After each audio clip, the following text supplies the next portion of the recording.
V gozd, tam na robu velikega mesta, kamor večkrat zaidejo razigrani in veseli otroci, da se naužijejo svežega zraka in ušesa napolnijo s prečudovitim ptičjim petjem, so na letečih metlah priletele čarovnice. Le kaj bodo tu počele?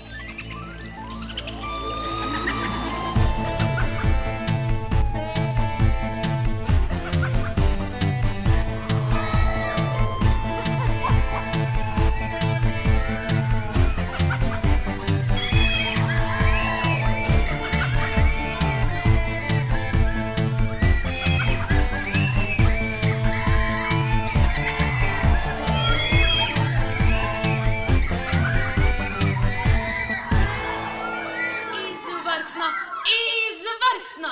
Vse ste odlične! Razen tebe, Rožica, ti zmeraj odpoveš.